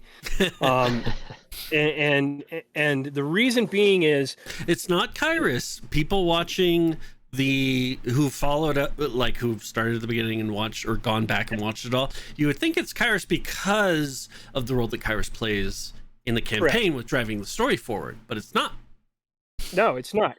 And if you go to the YouTube channel and watch episode 16, so something's happened since Nenny's been gone. We're 50 years and some, right? So let's call it 51, 52 years from when you last saw your sister. Mm-hmm. And oh yeah, You see your sister in what? The astral plane. Yeah. That session alone is the astral plane session's my favorite. Episode 16 is one of my favorite episodes we did. That's where you and Simbir meshed perfectly with dialogue. And that was That is where everything started happening, because it hit the fan. You guys, I had you guys make new characters, right? Mm-hmm. Yes. You guys were 100% going, we're dead. Quick recap. So yeah, Scott and Caleb haven't been playing D&D as long as everybody. Yep. And so, you know, so just so you know, Josh, I knew. Oh, you knew? I didn't know at the time I was putting them together, because I didn't know everything we had. But as soon as Den started reading what was put there, yep, I knew what was going to happen. Okay, you did. I knew that bad things happened. Did Caleb? But Nenny, Caleb did I don't not. think Caleb did. I don't think Caleb had any. Which was it was so good. So episode 16, and I'm gonna talk to Ava here. Ava, if you haven't gone back that far, in episode 16, there is a temple to the Aboleth at the bottom of a lake. Simbir and Nenny take some potions of water breathing. Do you swim mind down me? to the bottom. What's that? You mind me telling a little bit here? Yeah, go ahead. Yeah. Go for it. Yeah. So we went to this lake because we were looking for magic items. There's a beast that was taking magical items, but it was by a lake. So Simbir and Nenny both take a potion of water breathing, because we didn't know if this fight was going to take place in the water or not. So we had this ready as we're looking around, and these beasts pop out. Fight ensues. Well, we've taken this potion of water breathing, so when it's done and we're trying to find where the magical items are, we can't. We figure it's down in the water. So we've already taken it. So we're like, yeah, we'll swim down. Nobody else has to tie a rope to us. They go down. Now you've got Nenny, who's a little crazy, and when you find Simbir just likes shiny things, right? So we find this place. Nenny recognizes one of the things amongst everything else as a bag of holding. He doesn't know exactly how it works or what it is, other than we already have one in the group, and it holds as much stuff as you can possibly get. So, thinking in character, Nenny's not going to take the time to look through everything, because he's not magical. He's going to grab that bag, he's going to shove everything in it, and then he's going to go up to the top to see everyone. So funny enough, Nenny does that. As we're playing, Nenny gets back to the top, and as he's emptying it out, Dennis is listing everything off that got put in there. As he's doing that, I believe it was Cabarrus who's like, wait a second, Den. You had a bag of holding, Yep, interdimensional thing, with a portable hole. Thank you. A portable hole, also interdimensional. You put those two together, and bad things happen. And that's how we ended the episode. Den's face went white. He went, "Oh crap! What kind of homework did you just give me?" So I went, okay, time out. We're going to take you guys back. And we put them back at the bottom of the lake. And episode 16 is when it happened. So if you read on it, two extra dimensional pieces create a portal to the astral plane. Mm-hmm. You guys were 5th level at this time, I think? If that. We were not very far. So you have 2 4th or 5th level characters getting sent to the astral plane with very limited magical items, no way to communicate. And what creatures abound in the astral plane? Dragons, Githyanki, the undead, all that stuff happens. But I also had to figure some things out. How do you travel in the astral plane? And if you read on it, you look at where you want to go and will yourself there, and then you start floating yourself towards where you need to go. Then you need to use your willpower to stop movement, which is all wisdom. Nenny's bad at wisdom. Simbir's bad at wisdom. Both are some of your worst rolls. So these this guys is back when Simbir was still rolling ones. Like yes. This is when Roll20 hated Simbir. Yeah. So they're going lackadaisical throughout here. I create randomized charts, pop things in as they're going through. it gets to the point, they get to a section of the astral plane. There's a large adult green dragon flying around in the astral plane, playing on the winds. And I'm making perception checks for this damn thing to see if he notices these two as they're squabbling. This is where the Nenny Simbir squabbling starts happening, right? Because Simbir runs his head into it. You make fun of him. You guys arm wrestle. You get all this stuff going on. But as you're squabbling, I'm making perception checks for this adult green dragon. And I'm rolling 1. I'm rolling 2. And you guys don't know I'm doing this, but I'm thinking in my head, these are the 2 luckiest idiots I have ever seen in my life right now. Because that dragon would have killed you both in 1 hit, right? And it's just it's the astral plane. That's why I had you guys make new characters. So to prep everything and thinking these guys are going to end up dying in the astral plane, they create 2 new characters that we kind of interject through episode 16 as well. Yeah, Then it was so fun. sheer luck happens. I actually The dice introduced gods Rosa. spoke. Yes. Yep. I introduced Rosa to Nenny. Rosa. So Oh, go I was talk I was about gonna this, 'cause say, I'll get choked yeah. up just talking about it again. Yeah, Nenny was trying anything he could because as they started moving faster and faster, and they saw this green dragon, and Nenny, while he doesn't get afraid very easily, it wasn't stupid enough to know that he could, like, he knew he would die if he fought this green dragon. So he's thinking anything he can. He's calling to the wolf pack, trying to reach out to him. He tries to meditate. He's doing anything that he can think of, and finally he reaches down into his heart and he's like, who do I have a strong relationship with that I can reach out to who might be able to help me, like, center myself and do something. So he thinks about his sister Rosa, who, again, he was in his 20s, so she's, teens, and she was younger than him, so she was small when he ended up killing his brother. He calls out to her and finally gets a good roll. And Rosa appears to him. So Den has Rosa appear to him. Yep. Except she's go ahead. She's dead. Well, yeah, so she doesn't look like he remembers her. She's grown, she's full grown. And Nenny starts talking to her. As soon as he sees her, he's been putting up walls for 50 years to try and forget a certain night that happened to him. And he has nightmares at times of this. And we did play a little bit of it. Nobody knew what was going on except Den and I. In one of the episodes when Den gave him a feat, right? Like, that's where I got my first feat, which was the power of the tattoo starting to come through. But these walls that have been put up just crumble. And then he sees his sister, and he breaks down and starts at her knees, tears flowing through his eyes, apologizing for what happens. Yep. He starts saying, I didn't mean to, Rosa. It wasn't my fault. I didn't mean to. And I was pretty in character that night, and it, like, if you get a chance, go watch it. Like, it was, I'm not going to be able to do the same justice here.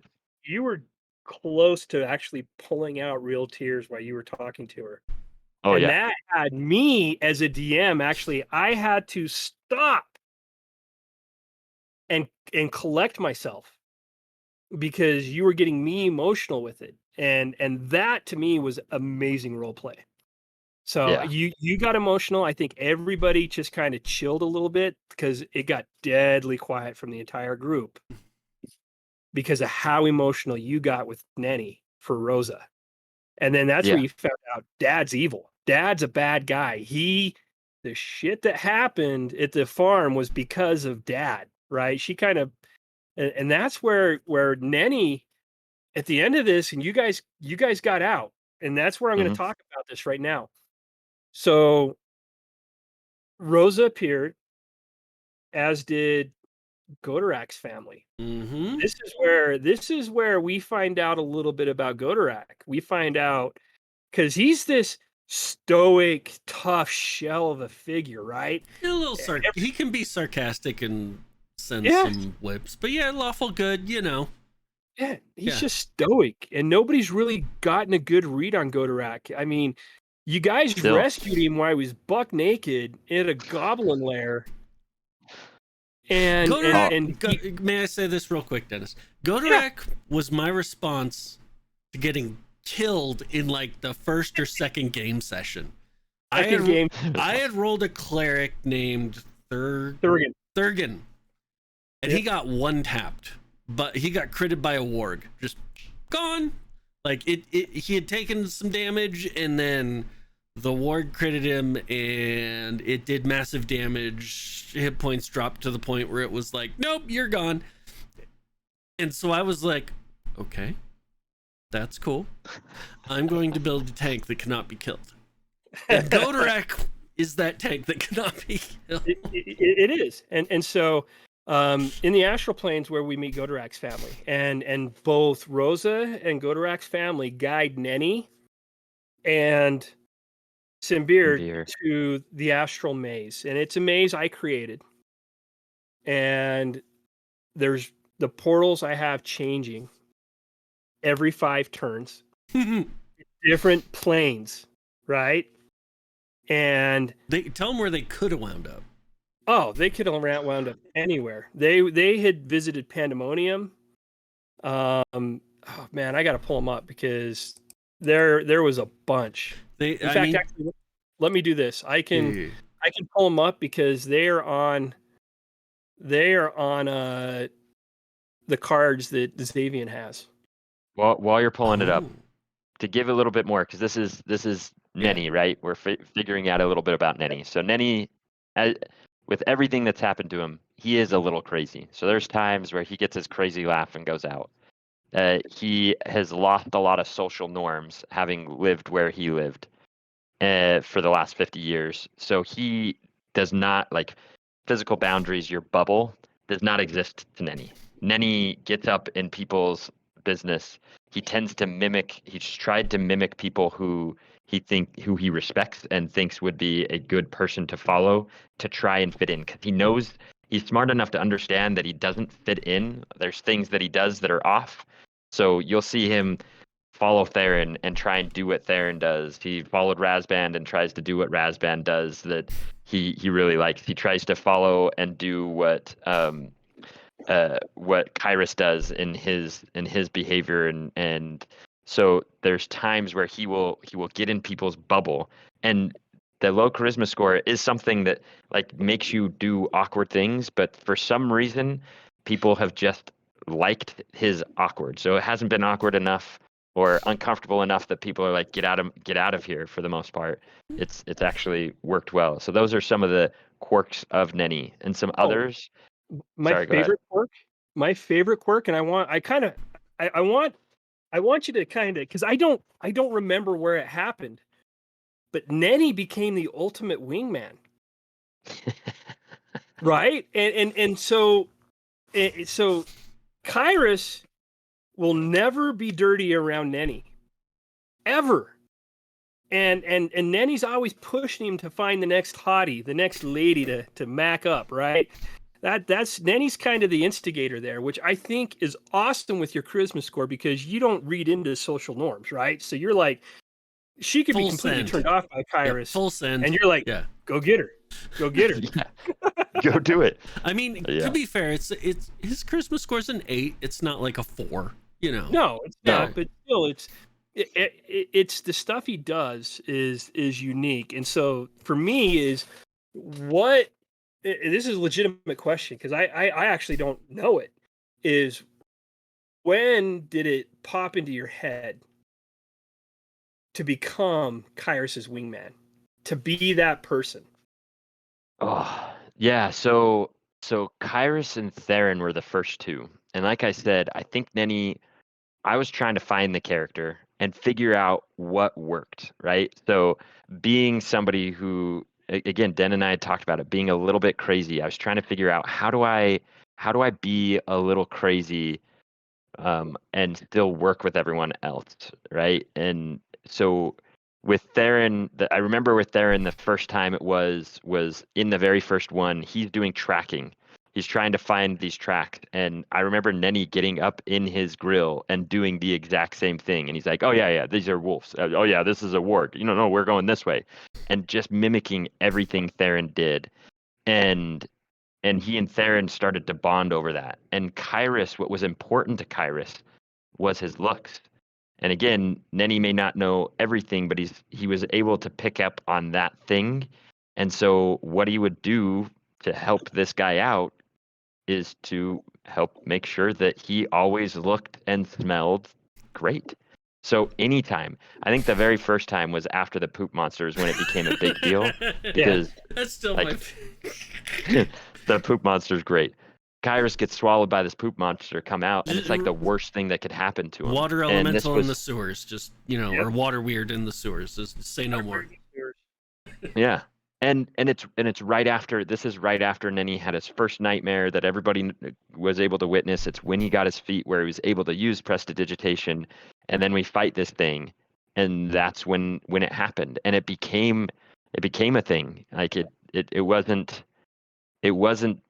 like planned or anything. It was very natural that it happened, and now it's a thing that I have to do. Kind of like fighting a green dragon wasn't something Nenny was excited about, but when he started to tell the story and he winks at Simbir, and now this is a story that's legit. Now Nenny is somebody who tells extravagant, over the top stories that nobody really believes, but Nenny believes that they believe. Sometimes, and so that would be how it happened. Is it was just happenstance. I just got the ability. I knew Kyrus liked to be good looking, and so there you go. Yeah, that's one of my more favorite components in Nenny is the wingman, because you eventually it's going to lead to something. Be it a mini Kyrus walking around here, something, or he finds a succubus that just kind of destroys him, right? So there's a couple of things there that we could do that's going to be awesome. But as you guys landed in that astral maze, you arm wrestled. That was the first bonding experience, right? Where you guys actually arm wrestled and kind of bonded. And you knew that there's a lot of this playful banter that now goes back and forth from Simbir. You guys grew there. But if you think about all the different things that you guys could have done, you guys could have ended up in like the Mount Celestia. Right? These are all different all different planes.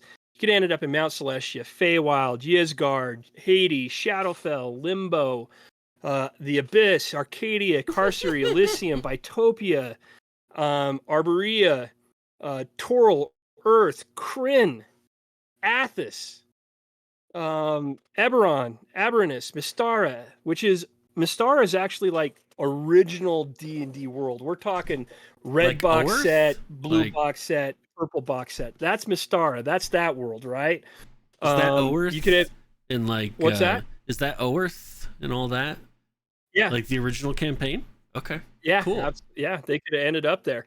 There's so many places that you guys could have ended up, and I do know that you viewed Pandemonium and you viewed Limbo.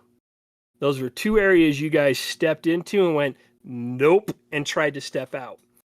Now, here's the thing. At any point in time, that gate, and then you had the material plane, right, which is the plane you guys were trying to get back to. At any point in time, certain planes would be immediate death for you guys, right? That's kind of how it ended up. That's that entire process. Plane there. of fire? Bye-bye. Yeah. So through sheer dumb luck. every roll I made, because I have the chart, it puts you guys back to the plane that was safe. It puts you guys back to the point that it was 5 rolls. 5 rolls total. After the Banshee hit you guys hard, that was the worst part of it, right? The Banshee hit you guys. You guys got there, got back to where you needed to go, and then the next roll got you the material plane. Yeah. That was sheer luck of the dice, which is why I love D&D, right? Because it's like 10% chance of living, 90% chance of dying. you guys got that 10%, which is awesome. Now, Yeah. Nenny has had his share of Close close calls. calls. Yes. So Dan, I know that you've wanted to get in the mind of Nenny a little bit, right? Yep. So Nenny happens to go, even though he knows he's squishy, he happens to end up in the front. And a lot of this goes back to his childhood, right? His family was important to him. Before he knew his dad was evil, which, by the way, Nenny was about to run away from the party. And I think I had Dennis nervous as Oh, yeah. all get out because Dennis loses internet connectivity. Nenny finds it has gone back from the astral plane. They make it back to the tavern.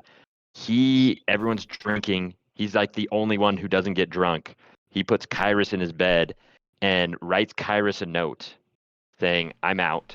I've got to go and take care of some stuff. I'll find you guys later somehow." And he's going to go after his dad. Like he legit was going to leave and go after his dad because he just found out that his dad's the reason his sister's dead. I wholeheartedly thought I was going to have a split party right then and there.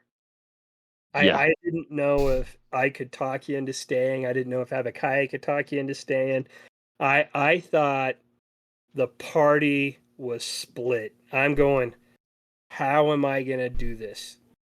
Because I love the fact that you guys are all you're the Thundercats, right? You're the Avengers. You guys are all together.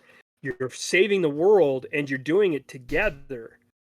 And I literally thought that little blurb of finding out your dad was evil Was going to end it all.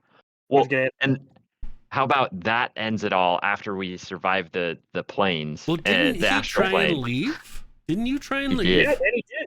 But we were like, we're with you, bro. Right? No, it was No. Abakaya. So you guys don't no characters know that Nenny was about to leave because he leaves, he's about to stop. He stops into Abakaya to just say, "Hey, watch over these guys." And Abakaya is like, "Nenny, if you leave, they will die." Yep. And Nenny is in nature a protector of people. People he cares about, people he deems as family. He will do anything to protect them. That's what got him to kill his brother, not on purpose, by complete accident, as he is by nature a protector. That's what got him in trouble in the asylum. That's what has gotten him knocked down time and time again, is because these random people that he was just using as a way of getting out of the town further and further away, blending in with people, they stood up for him when they did not know him. The first time that his nemesis, if you will, appeared, these Yep. people who did not know him hardly at all stood up and fought for him. And immediately that put them in a place in his heart that he was going to do the same for them. And time again, Nenny will be at the front, even though he knows he's going to get his butt handed to him, because that's who he is. I didn't know that. He is I the did- Captain America that will. Yeah. He's like, I can do this all day long and take hit. Yeah, and he's taking some hits. Yeah, I didn't know that the Crassius battle scene where he teleported out of there and left his thugs there. I didn't know that scene helped solidify that for you. I didn't. That's awesome. Yeah. That is cool. That ties Nenny right to his character almost perfectly with what you created for him with the some of those feats and traits. It's episode 18, I think. Yeah, episode 18 when you have that discussion with Abakaya. Yeah. So that's the one where it was a tough discussion. I think I pulled every card out of my hat to hit you with the feels to stay and help these guys, because I was probably Ghost White when you were like, "Yeah, I'm leaving." I'm like, "What? No, you can't go." You know, and that was the crazy part there. But yeah, Nenny's had a few close calls, and I think the one that really got to you was the Last shambling mound, the shambling mound, because Oh, you yeah. couldn't really play, right? You were in St. George, you were with family, and you were kind of doing what you could, but you really couldn't get into it and do what you wanted to. And that I could see you. I could see it. I don't know if everybody else paid attention because I watch all your guys' features and everything else That when you was react. that was so mean because I was in St. George. I knew I couldn't play. I figured you guys were probably near done. So I jumped on just to, I was like, I'll be on to just participate because I didn't want to miss. I don't like missing. I've committed to something. We're here, right? And Yep. I jump on and I wasn't planning on playing. I was just planning on listening. And Den's like, "Oh, you're here. Let's do Nenny." And then starts to throw me into this fight. And you're right. Like I'm in my cousin's room. My brother and I are sharing that room, so they've set up 2 beds in there so that we could sleep as we were on our way somewhere else. And I think I can't remember where we're going. Anyway, so we're in there, and my brother went and saw our cousins, and then he came down, and like we were gonna play a game, we were gonna do all this stuff together, and I'm like, well, this won't be fat, or this won't be long. I'll be on for just a little bit, and it just kept going, and then my character went down, so I'm like, porn. I'm pissed because I'm like, Dennis, I didn't plan on playing tonight. I wasn't ready for this. My character goes down, and I've fallen in love with this character. Like early on, like I said, I rolled stuff, found some stuff that I thought it would be cool. But at that point, like Nenny had become a character that I didn't want to lose. And I know you're going to talk about this. I wasn't alone on that. Like everyone started to freak out because Nenny Oh, yeah. went down and there was no way to save him. He's in a shambling mound about to die. And Oh, yeah. again, I'm on mute, trying not to show my emotion, talking to my brother, trying to be in 2 places at once. And it was hard. I wanted to hit you so bad, Dennis. I wanted to hit you so bad. I saw the stress. I saw the freak out in your face. You didn't divulge it enough. But I think the telling part that Nenny has to this group, and this will be how we kind of sign off tonight, right? Is how everybody reacted. Like literally Caleb is going, I killed Nenny. Mm-hmm. He rolled 1s and 2s and 3s, and he goes, he's dead because of me. Because he couldn't finish off the mound. Yeah, he couldn't finish off the mound. It was gut wrenching to watch Caleb actually react that way to Nenny. Simbeer was I can't save him. I keep missing, right? And it got to the point that again, I'll always talk about the brilliant use of gust of wind as control, like you guys have done. That Kyrus had to end it and involve himself into the combat, right? And so, and that's where you really saw. Didn't I whip him? Entire group. You whipped me earlier, Godorak. So I got pummeled early because I stumbled across it. I was the first one too. Yeah. He took me out in one blow. You saved me, brought me back to life. Nenny was throwing darts, doing no damage, and he's That's like, I gotta take care of me. this thing. And then he goes in and gets swallowed by the shambling mound, and that's when everyone freaked out. Yep, and that's where you saw everybody rise up. Theron, Kyrus, Godorak, Simbeer, all rose up to save you. And that's where I realized how much Nenny means to the group, right? That is, and it came across last week or 2 weeks ago, 2 sessions ago, when you walked into that room and got curb stomped by the hulking brutes, right? So that was big because again, you're the back. Kyrus is the face. Nenny's the backbone to the group, and that's, I think that's why Nenny's my favorite, right? Is the way he is and the way the group revolves around him, even though Kyrus has become the face of the group. I mean, who can not you guys have somebody that can roll a 29 or 30 persuasion, right? Mm-hmm. So that's why Kyrus is the face of the group, but Nenny's really the backbone. And that's why he has become my favorite. Now, I approached the book to write the book with Nenny as the foundation, but Kyrus is overtaking the book because of the way I relate to Kyrus's character, right? And so it's really weird that he's taking over the book, yet I view Nenny as a figurehead to the group in the campaign, because there's a lot of stuff I have behind the scenes that intertwine everybody, right? And it's all going to start rolling out here as the war has begun and this session has happened. There's going to be a lot of stuff flying at you guys where you're going to go, I didn't know that. Oh wow, that's awesome. I'm What a looking change. forward to that. And So my am I. favorite part is, and we're going to pick this up next week with Godorak, is his backstory and I have what's gonna purposefully happen. left a blank canvas as much as I could with his backstory, because I wanted it to be flexible enough to be filled in during the campaign.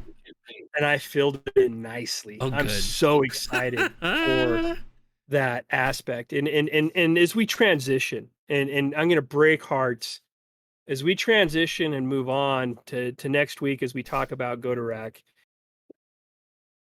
The thing that we tend to do in D&D is a lot of people have that tragic backstory, right? And Godorak has that backstory that's the gladiator, wife, Russell Crowe. wife Yeah. and son's been murdered. But you allowed me to take it to the next level with your dream states when you got stabbed by the cursed blade and you couldn't get a long rest or a short rest in because of the nightmares, and me being able to paint that picture of what you witnessed was big, because that allows me to tie it into the character more and draw more out. And you made people a lot of money in the arena. You're hunted.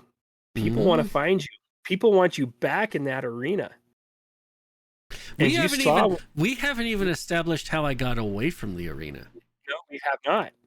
And you saw one of them this last session. I think I saw him. So here's the thing. Godorak is also good at suppressing memories like Nenny. Yep. So when he saw that guy, I think I made I made a perception check or something in the old. Yeah. He's like, no, I didn't see that guy, and just kept walking. Yeah. Yeah. So we'll talk more about Godorak next week, but definitely. Ava, thank you for joining us tonight. Thank you for everybody else who joined us tonight.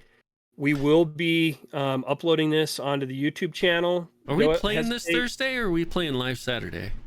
Playing this Thursday live next Saturday. Okay. Not this Saturday, but the Saturday after. Cool. Yep. This Thursday, we're playing live next Saturday at Nenny's house. Hey, Ava, before we sign off, I do have a question, and you don't have to give us a specific answer if you don't want to. Who's your favorite character so far as the most consistent watcher of our group? Ooh. Here we go. We'll see what she has to say, because I think we should do. Music is playing. The Jeopardy theme music is playing. Now, depending on who it is, I think after Godorak, that should be the next person that we do a character bio on. Maybe not who's your favorite, but who would you like to see after Godorak? There you go. That'd be good too. Yeah. That way she doesn't have to pick a favorite. Yep. Or she can. She can just break our hearts right now. It's fine. Oh, absolutely. But no. Go ahead. I was gonna say thanks everyone for coming. There's more character that will be built as time goes with all of us, just like Godorak. I think we'll all kind of flesh our characters out, and I am excited for that. I'm excited for the prospect of getting to know all the characters, not only as me, Scott, understanding who Godorak is better and who Kyrus is better, and what's going on in Simber and Galley's head, but in character. As characters start to understand a little bit of why people are, then I'd like to know. Kyrus. Kyrus is up there next to Nenny, of course. So So we'll have to get We will Kyrus. get a Tuesday night with Win and get him on here to talk about Kyrus. But Do we want to raid anybody before? I want to no, start doing that more. I actually have to Yeah. go tonight, or I would raid. Oh, okay.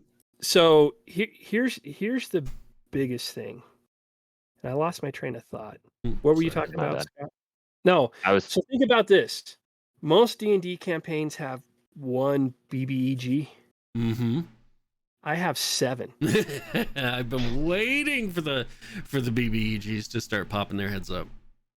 I have 7, and all 7 are intertwined. And I can't wait to introduce you to the hell that is about to be unleashed on the world of Erevar. Nice. And that is why the war has begun. Nice. So again, everybody, thank you for joining. Check us out Thursday night. We will be hitting the 8 p.m. Mountain Time, between 8 and 8:30. We're not right on time. It takes a little bit of time to get these old bones up and going and getting things ready. So between 8 and 8:30 Mountain Time on Thursday nights, we'll get this going. Pay attention to the stream on Thursday. And to the I know we Twitters. compete with some other famous group. I don't know who they are. People talk about them, but you have to be subscribed in order to watch them. You don't have to be subscribed in order to watch us. So, You we're can good that subscribe. way. You can. We subscribe. want can you to subscribe. subscribe Yes. because Yeah. that helps us. That makes the stream Helps better. me pay off this giant tote full of audio equipment that I Exactly. So for our we live appreciate sessions. that. Watch the YouTube channel. Subscribe here. Follow us here. Oh no! Thank you, Ava. If you're not Yes. there, I will cry. But I'll pour one for you, and then we'll see you next Yes. week. You'll be there in spirit. Yep. And then Ava, next Thursday we're not playing. This Thursday we are. Next Thursday we're not because we're playing Saturday live. We don't expect you to watch us on Saturday because it's gonna not. You can watch us, but we don't expect you to watch us for all 6 to 8 hours that Yeah, we're going to be of course playing. not. So, Cool. thank you so much, everybody. See you on Thursday.